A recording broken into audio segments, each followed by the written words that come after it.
Bismillahirrahmanirrahim. The topic of today's discussion will be ichthyosis. I'm going to discuss this topic under in two different lectures. Part one or today's lecture is mainly on the non-syndromic ichthyosis, while part two will be syndromic ichthyosis. So before proceeding to the individual diseases and their manifestations and treatment, I would like to briefly discuss the anatomy as far as the stratum corneum and stratum granulosum is concerned, because this is the portion where the ichthyosis affects the body. Stratum corneum. Stratum corneum is the outermost covering of the epidermis, and it is the portion that acts as the skin barrier. So, for a complete transition from the granular to a cornified cell is accompanied by 45 to 86% loss in the dry weight of the cell. So, the granular layer is the third or the second layer, you can say in some places, second or in some places, third layer from the top.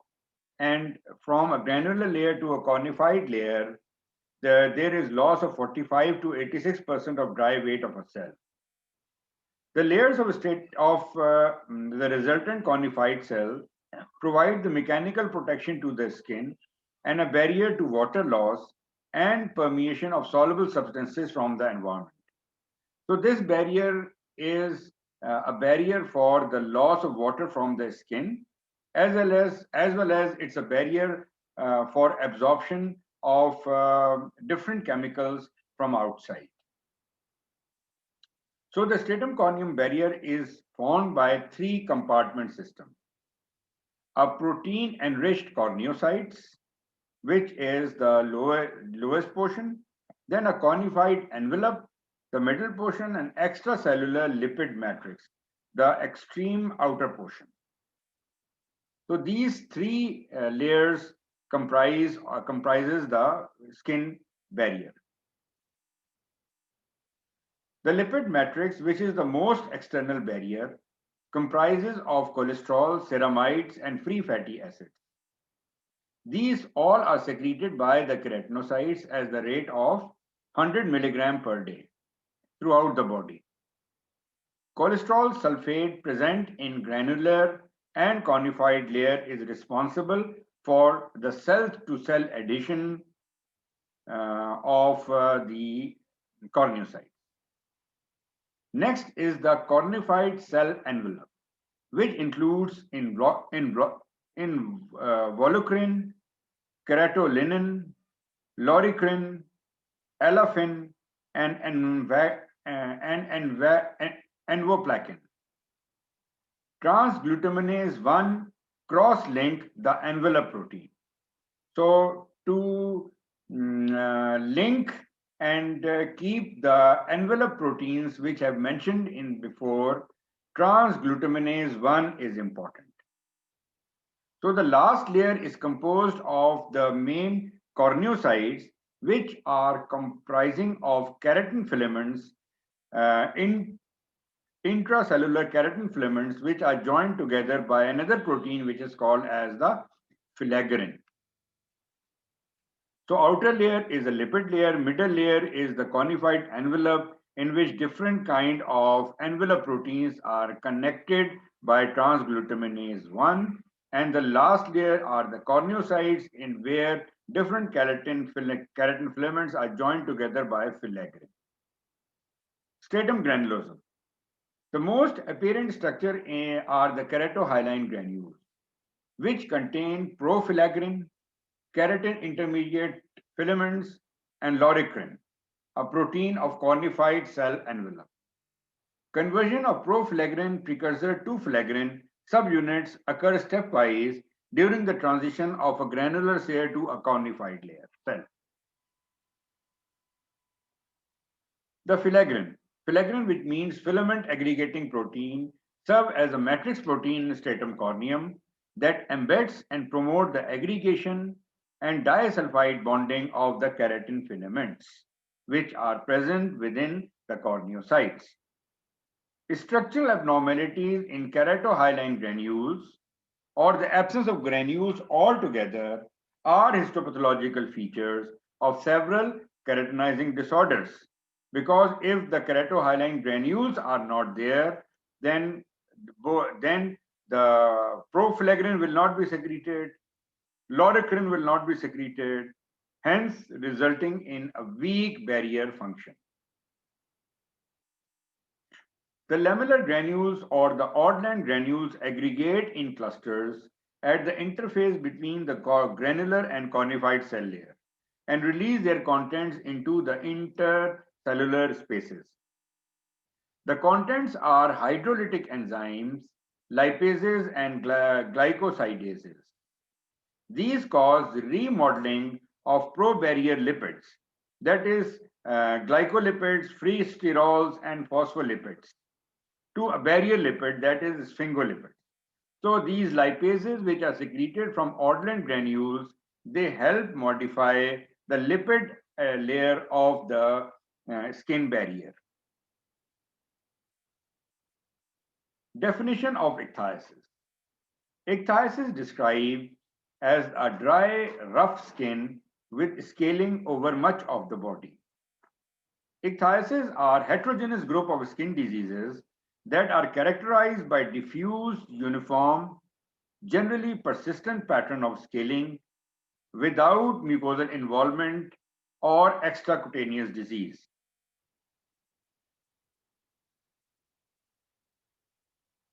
Classification of ichthysis. We nowadays classify ichthysis into syndromic and non-syndromic varieties. The non-syndromic ichthysis include the ichthysis vulgaris, X-linked recessive ichthysis, non-bullous ichthyosiform erythroderma, lamellar ichthysis, Hurlican ichthysis, bullous ichthyosiform erythroderma, ichthysis bullosa of Simmons, and ichthysis hystrix. There is a list of syndromic ichthysis that include Netherton syndrome, Jogren-Larsen syndrome, Refsum's disease, Kalaman syndrome, multiple sulfatase deficiency, Conradi-Hunderman syndrome, Ibbets-Kidd-Child syndrome. We will be discussing the ichthyosiform syndromes in my next lecture. So the first disease to be described here today is ichthysis vulgaris. It's an autosomal dominant disease which is characterized by proflagrine synthesis defect due to defect in proflagrine gene. As you all know, the proflagrine is converted to flagrin, and flagrin is important for the cohesion of all the cornified envelope proteins. Sorry, for all the keratin filaments that are present within the corneocytes. So if the flagrin is not there, then this, if the flagrin is not there, then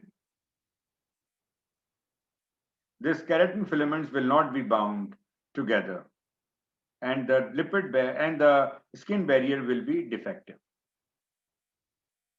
The ichthysis vulgaris is characterized by fine whitish adherent scales, sparing the flexures, that is mainly present on the extensors, not present at birth but develop in first few months of the after birth. This is associated with atopic dermatitis and in more than 50% of patients with keratosis pilaris and hyperlinear palms. Histopathology of ichthysis vulgaris is very simple. It is characterized by hyperkeratosis while the granular layer is absent. Because the proflagrin is secreted by the granular layer, and since the granular layer is absent, the proflagrin is not secreted. So generally in hyperkeratosis, there is hypergranulosis. But in ichthysis vulgaris, this is not the case. There is hyperkeratosis, but the granular layer is lost. treatment is mainly by regular use of emollients. Then keratolytic agents like 1 to 5% salicylic acid may be added to emollient cream. Alpha hydroxy acid like lactic acid, glycolic acid, mandelic acid, citric acid, pyruvic acid, gluconic acid, and tartaric acid, 5 to 10% in oil, lotion, or cream, or hydrophilic ointment are said to enhance the corneocyte shedding by virtue of their effect in breaking the intercellular bonds. Topical corticosteroids and immunosuppressive agents do not benefit ichthysis vulgaris, but oral evening primrose oil, which contain essential fatty acid, produce slight improvement. So the main treatment is emollients, and in addition to the emollients, we can add salicylic acid or other alpha hydroxy acids. Topical corticosteroids and immunosuppressives are not very effective in ichthysis vulgaris. The second type of ichthysis that will be discussed today is the X-linked ichthysis. X-linked ichthysis is caused by steroid sulfatase deficiency. Steroid sulfatase deficiency. Since it's an X-linked ichthysis, since male only have one X chromosome, so if they inherit the diseased chromosome, they will manifest the disease. So the disease is mainly seen in children, while the female are the carriers. As a result of this enzyme deficiency, cholesterol sulfate accumulate in the epidermis. This inhibit protease kallikrein 5 and 7 and hence lead to decreased deesquamation and increased hyperkeratosis. So the process of deesquamation, which should always be there, because is reduced in X-linked ichthysis, and as a result, the dead skin is accumulated on the normal skin in form of hyperkeratosis. Grayish-brown adherent scales that are sparing the flexures along with keratoderma and spare the flexures. Keratoderma and keratosis pilaris are not features. They are associated with comma-shaped corneal opacities and undescended testes and abnormal sperm count. So in a way, there are certain other diseases which are associated, so can be called as a subform of syndromic ichthysis. Kalaman syndrome describes the association of X-linked recessive ichthysis with hypogonadism and hypogonadotrophic hypogonadism, insomnia, and variety of neurological defects that include nystagmus and mirror movements of hands and feet, which is also called as synkinesis. There is development delay and spastic paraplegia that appear to be more common in Kalaman syndrome. There is another syndrome which is called as the Rett syndrome. Features are X-linked ichthysis, obesity, hypogonadism, mental retardation, epilepsy, and endocrinopathies. In large can be attributed to Kalaman syndrome. So there are two different type of syndromes that are associated with X-linked recessive ichthysis, the Kalaman syndrome and the Rett syndrome. Kalaman syndrome is characterized by hypogonadotrophic hypogonadism, anosmia, the decrease in the sense of smell, and neurological defects that include nystagmus and synkinesis.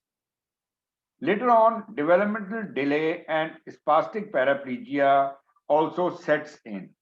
While in Rett syndrome, the main feature is obesity along with hypogonadism, and there will be mental retardation and epilepsy. In sex-linked ichthysis, there is hyperkeratosis, mild acanthosis, granular layer is normal, and there is mild perivascular lymphocytic infiltrate in upper dermis. Treatment again is by emollient application. Keratolytic and urea-containing preparations are generally less irritating than in ichthyosis vulgaris. In ichthyosis, in X-linked recessive ichthyosis, short or intermittent course of oral retinoid therapy may be considered. A topical receptor selective retinoids, that is tazarotene, show promising result in a small number of patients. Then the next topic is non-syndromic congenital ichthyosis, which is also called as autosomal recessive congenital ichthyosis or ARCI. Unlike, for example, type 4 or X-linked recessive ichthyosis, the term autosomal recessive congenital ichthyosis does not denote a single entity, but rather the term includes a non-syndromic autosomal recessive congenital form of ichthyosis without a tendency towards blistering. The spectrum include Harlequin fetus ichthyosis, bathing suit ichthyosis, lamellar ichthyosis, congenital ichthyosiform erythroderma, and cell-proving improving congenital ichthyosis as well as transient manifestations such as colloid baby. The collodion baby or colloid baby is a term used to describe the transient appearance at birth of a neonate covered with a thick plate-like or plastic collodion membrane. The collodion membrane forms in the later half of third trimester, but at the birth, the defective stratum corneum barrier is exposed. This collodion membrane desiccates and peels off starting from flexures, and the process is completed in few days. In most cases, shedding reveal an erythrodermic ichthyosis. 60 to 80% of these infants the feature of non-bullous ichthyosiform erythroderma or less often lamellar ichthyosis become apparent. Of collodion babies, 10 to 20% subsequently have normal skin. In uncomplicated cases, mortality is now negligible. Treatment. Collodion babies should be nursed in a special care baby unit in a humidified environment because lots of moisture is evaporated through the diseased skin. Cleansing with warm water and sterile aqueous cream or antiseptics daily and barrier nursing reduces the risk of infection. And emollients such as sterile white salt paraffin in a single dose container is usually applied 4-hourly to keep the membranes pliable and reduce the transepidermal water loss. Then Harlequin ichthyosis, which is the severe form of collodion membrane. Harlequin ichthyosis describes a severe erythrodermic ichthyosis and causes a distinctive and alarming appearance at birth. Mutation in ABCA12 gene lead to defective barrier function and formation of lamellar bodies and desquamation and ultimately resulting in retention hyperkeratosis.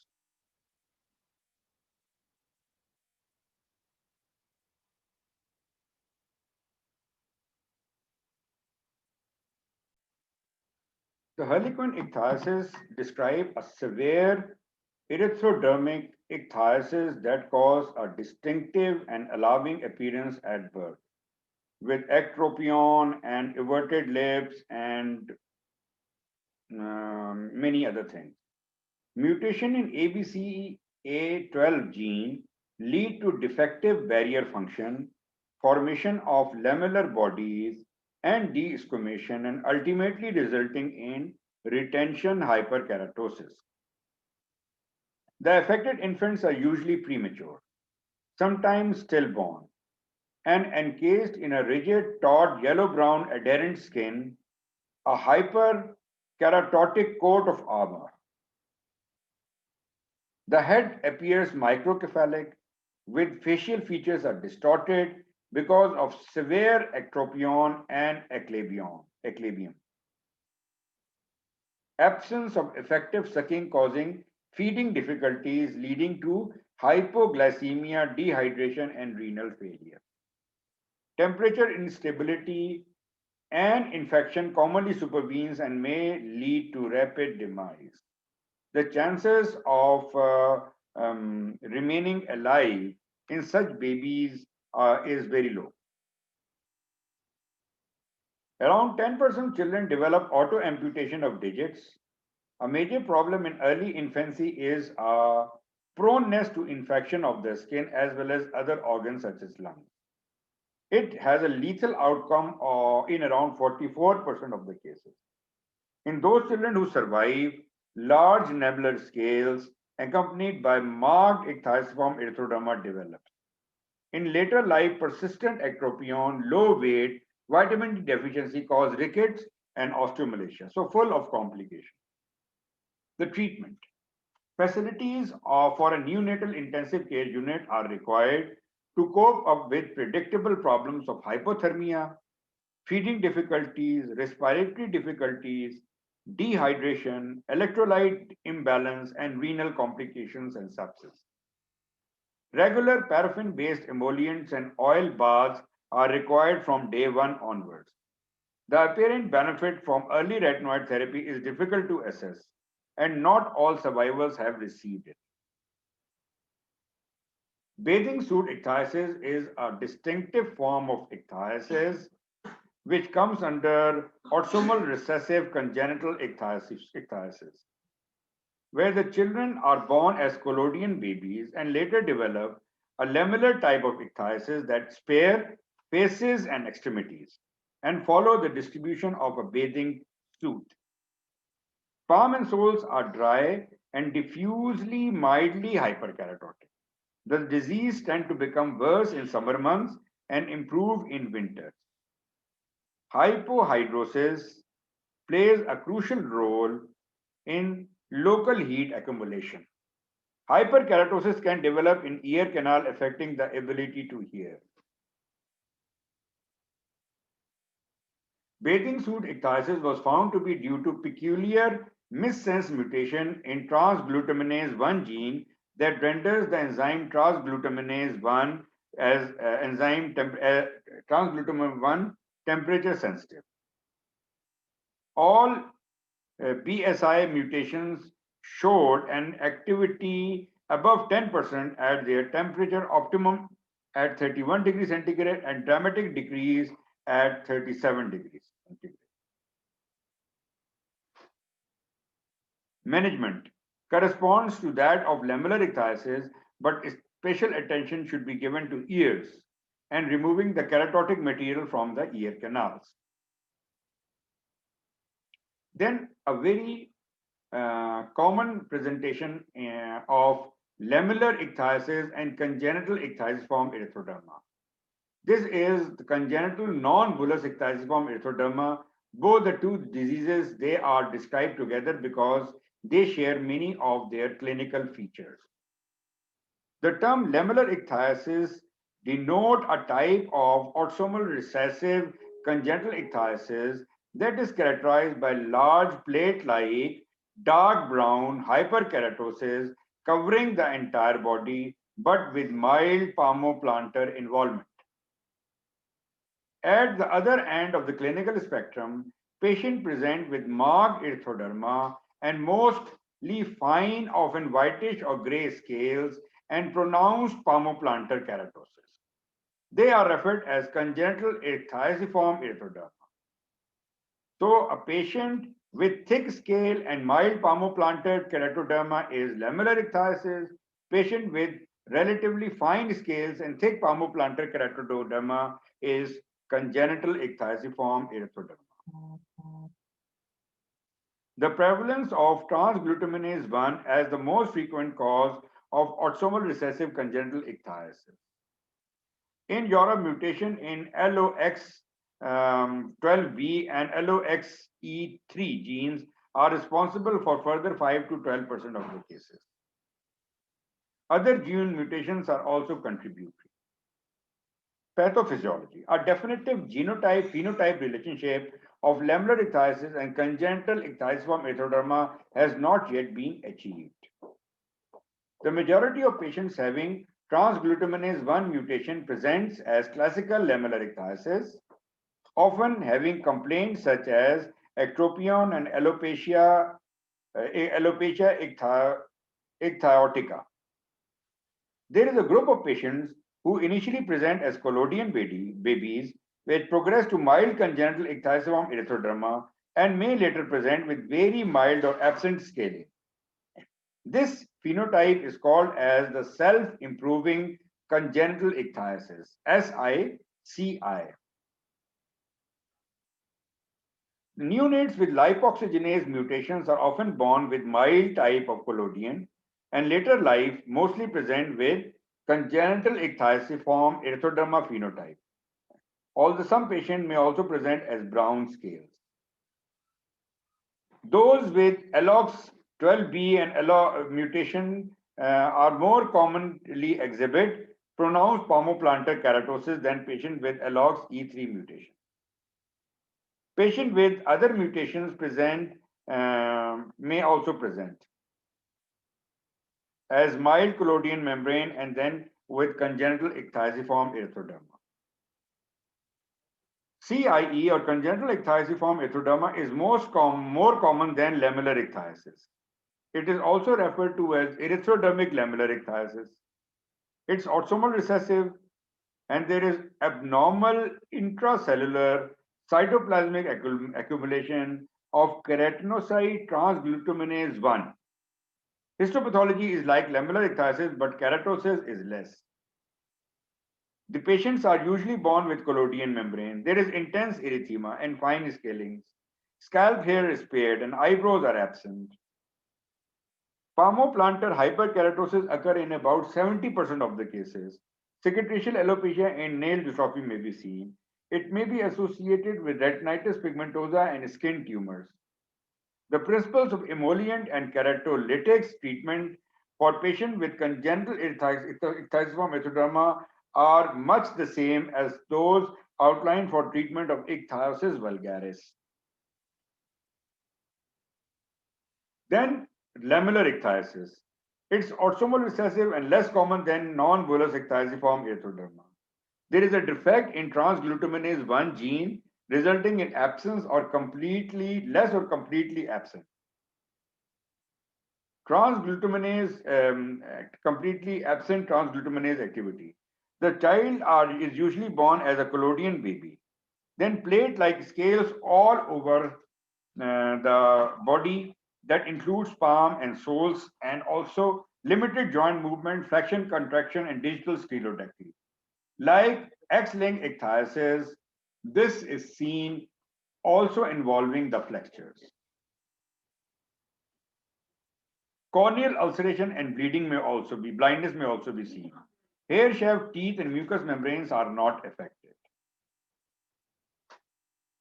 Histology is characterized by compact and prominent hyperkeratosis with a conspicuous granular cell layer. This is a granular cell layer. Treatment. Mild lamellar ichthyosis is controlled with regular emollients and keratolytics as outlined before. Topical calcipotriol have been effective in lamellar ichthyosis. Trial of oral retinoid therapy is indicated in severe lamellar ichthyosis. Dose will be 1 milligram per kilogram body weight. Topical receptor selective retinoids, that is tazarotene 0.05% gel, has also produced good results. Then keratinopathic ichthyosis. These are the group of very severe, ultra-rare cornified disorders. Patients often present at birth with erythroderma, scaling, and erosions. The term keratopathic was coined by Sorare's Consensus Conference as an umbrella term for all the ichthyosis which are caused by mutation in one of the keratin genes. Mutation in keratin genes like keratin gene 1, keratin gene 10, or keratin gene 2 are usually associated with epidermolytic hyperkeratosis and with occurrence of cytoplasmic keratin aggregates that are called as the keratin clumps. The keratin aggregates can be induced by trauma or environmental conditions, for example, high temperature, fever, or skin infections. it has been shown that retinoids reduce the formation of the keratin.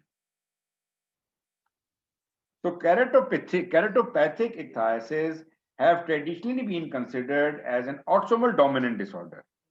Recessive and semi-dominant inheritance have also been reported. They may result from somatic mutation in keratin 1 and keratin 10 or extensive post-zygotic mosaicism. Among the keratopathic ichthyoses, the most prominent and the most common is epidermolytic ichthyosis, which is also called as the bullous ichthyosiform erythroderma. It is inherited as autosomal dominant mode and more often present to arise by spontaneous mutation.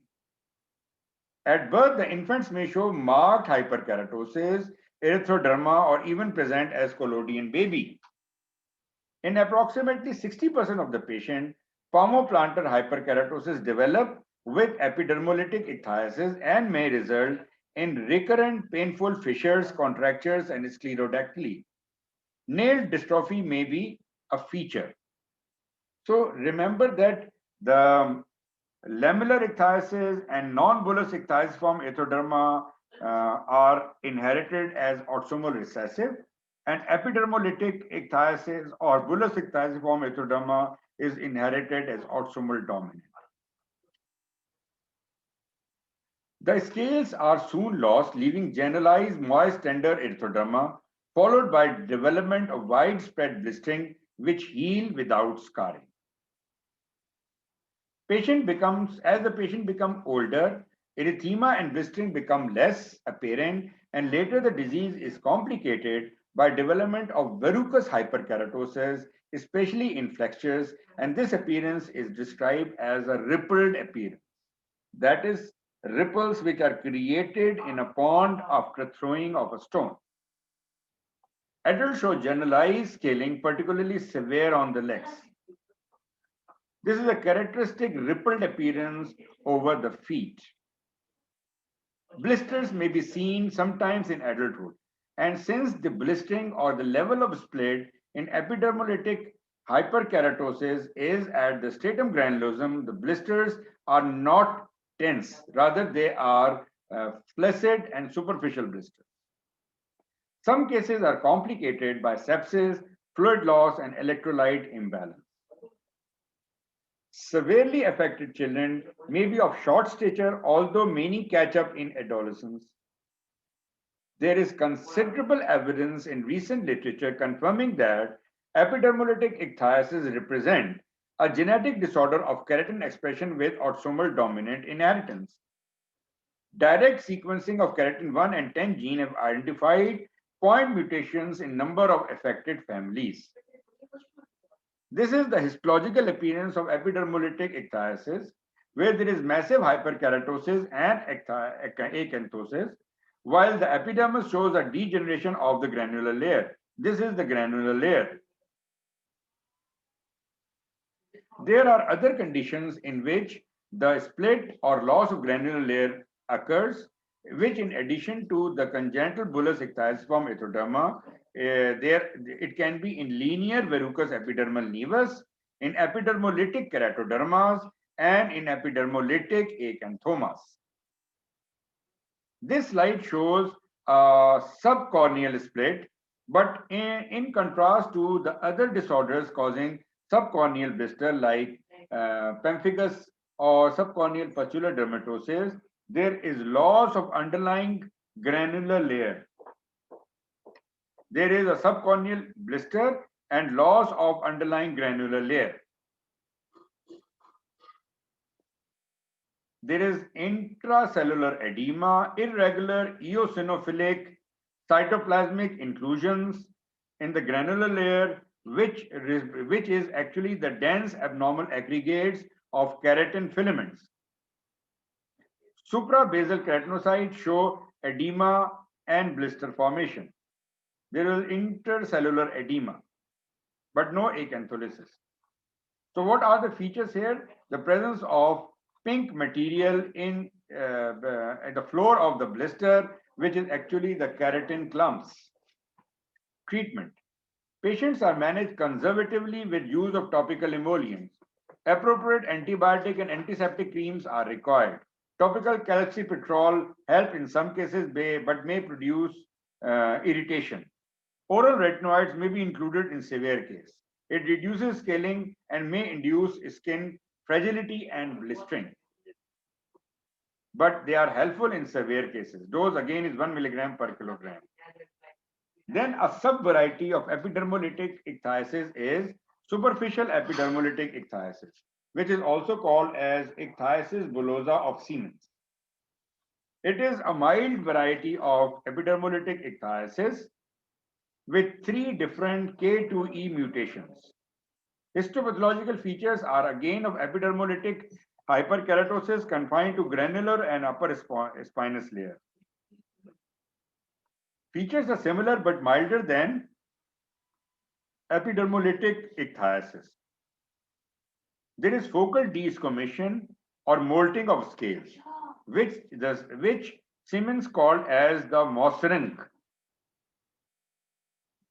Mossring is actually small patches of normal skin in the middle of hyperkeratosis and is seen in flexures and acral sites. And this feature, which is the Mossring, is not seen in any other ichthyosiform disorder. Emollient and mild keratolytic preparations are seen to affect in most cases. Annular epidermolytic ichthysis is again a subvariety of epidermolytic ichthysis, which is mild and shares a similar onset at birth, but associated with numerous annular or polycyclic hyperkeratotic lesions, especially on trunk and extremities. The disease flares are seen at high temperature in summers, in fever, and in pregnancy. Congenital reticular ichthyosiform erythroderma or confetti ichthyosis. This is due to particularly mutation in keratin gene 10. Patient initially displays generalized erythema and scaling with subsequent localized spontaneous healing which manifest as small white spots. It is characterized by very severe epidermolytic ichthysis from the age 3 with gradual onset of hundreds of pale looking confetti-like spots which can grow up to 2 centimeters. Many of these patients are severely ill and fail to thrive. So what we see here are pale looking pieces of skin in the middle of erythroderma and ichthysis. So this confetti-like ichthysis is also called as congenital reticular ichthyosiform erythroderma. Then in a variety of ichthysis that is called as ichthyosis hystrix.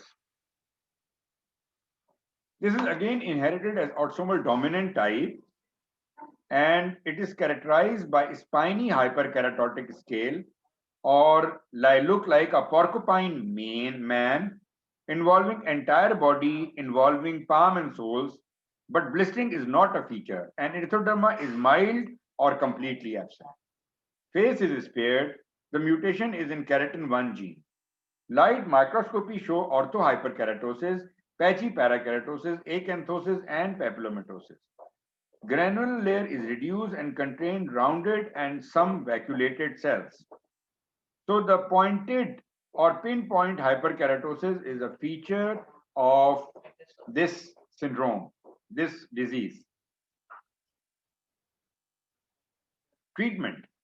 Non-greasy emollients are used by some patients, while others prefer keratolytic preparations such as salicylic acid or propylene glycol compounds to reduce the hystrix scaling. Topical calcipetrol or retinoids may be helpful. Systemic retinoids in intermittent or continuous use is beneficial in some cases. Then a different variety of ichthyosiform disorder is erythrokeratoderma, which is a localized condition characterized by erythema and hyperkeratosis. So combination is called as erythrokeratoderma or erythrokeratodermia. In source conference, it was decided that this should be considered as a variety of ichthyosis. There are two types of erythroderma. The first one is erythrokeratoderma varibalis, abbreviated as EKV, and is characterized by migratory polycyclic erythematous lesions accompanied by hyperkeratosis. They are migratory and polycyclic, means multiple rings. EKV is usually autosomal dominant. Autosomal negative mutation have been found. Onset is usually in infancy, and there are two types of lesions. Acitretin treatment is the treatment of choice.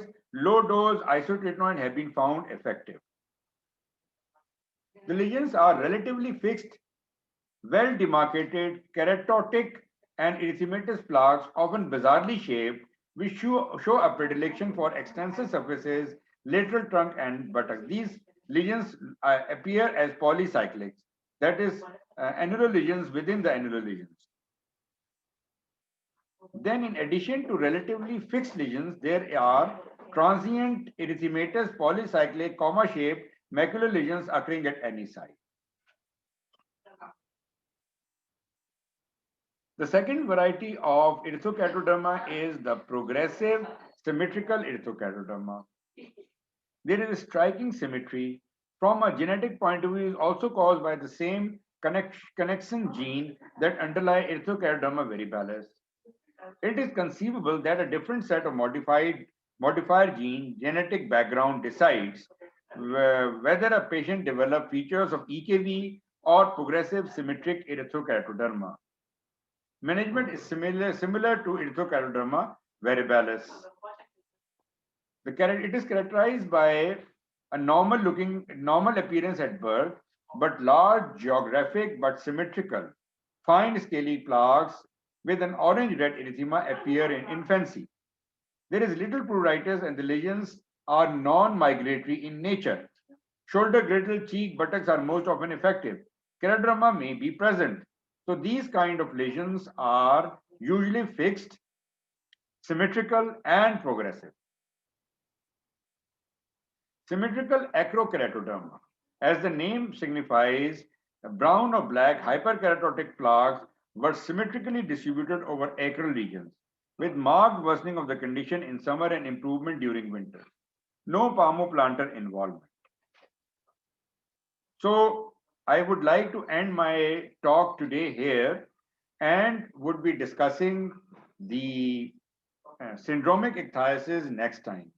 If you have any questions, then please ask me directly or in the group. Thank you very much and good afternoon.